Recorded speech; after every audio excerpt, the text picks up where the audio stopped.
दिल्ली में यमुना नदी बेशुमार झाग के आगोश में। पिछले साल नवंबर की ये तस्वीरें दुनिया भर में सुर्खियां बन गई थीं। डाई की फैक्ट्रियों और उद्योगों के गंदे पानी ने नदी में खतरनाक रसायनों की कॉकटेल बना दी है।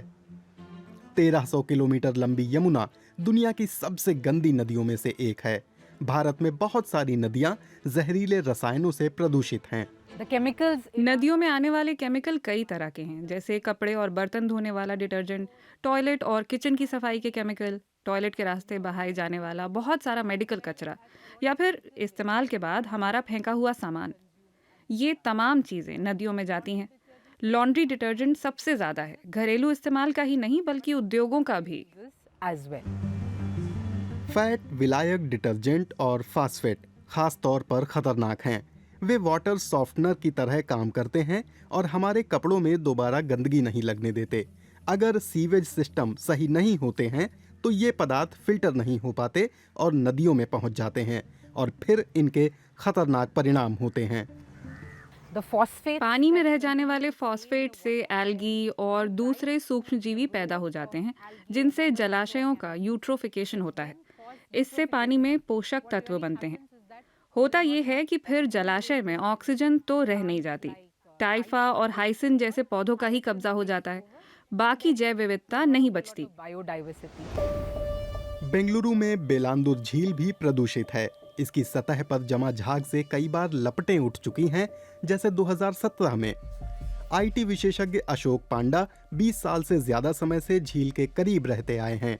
उन्होंने निजी जिम्मेदारी समझी और बाजार से साफ सफाई वाले प्रोडक्ट्स खरीदने ही बंद कर दिए। अब वो अपने साबुन खुद बनाते हैं, पानी, नींबू के रस और शिकाकाई को मिलाकर। वो इसमें कोई भी रसायन इस्तेमाल नहीं करते। जब आप कोई केमिकल प्रोडक्ट इस्तेमाल करते हैं, आप उसे अपनी त्वचा से छूते हैं, उससे कपड़े साफ करते हैं, अपने हाथ इस्तेमाल करते हैं, तो आपका वास्ता हमेशा केमिकल से पड़ता ही है।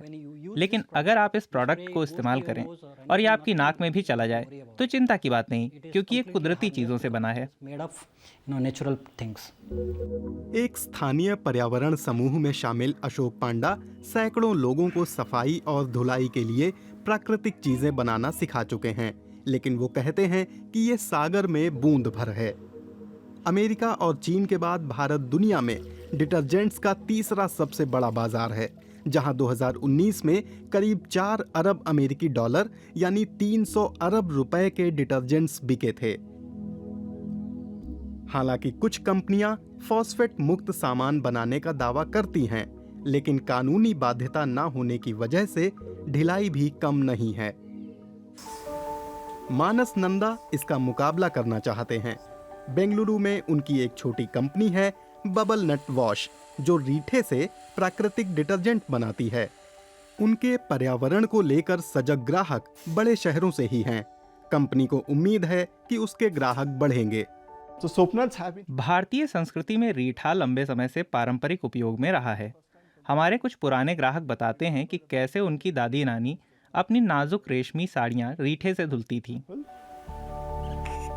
कंपनी दूर दराज के स्थानीय खेतिहर समुदायों से रीठा खरीदती है। इस नए बाजार से किसानों की आय भी बढ़ी है।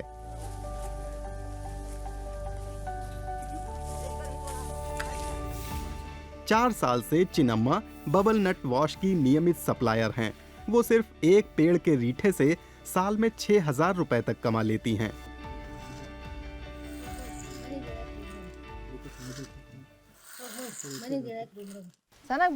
ये उगता भी अच्छा है। हम ऐसे पेड़ और लगाएंगे। ये पेड़ खूब फायदा कराता है और नुकसान ना के बराबर है। बबल नट वॉश जैसे टिकाऊ डिटर्जेंट निर्माताओं को बाजार में प्रमुखता से हिस्सेदारी बढ़ाने में अभी समय लगेगा। उनके उत्पाद सामान्य डिटर्जेंट्स के मुकाबले महंगे हैं, लेकिन मानस नंदा को बदलाव की उम्मीद है। फिलहाल तो ग्रीन डिटर्जेंट भारत के समूचे डिटर्जेंट बाजार का एक बहुत ही छोटा सा हिस्सा है।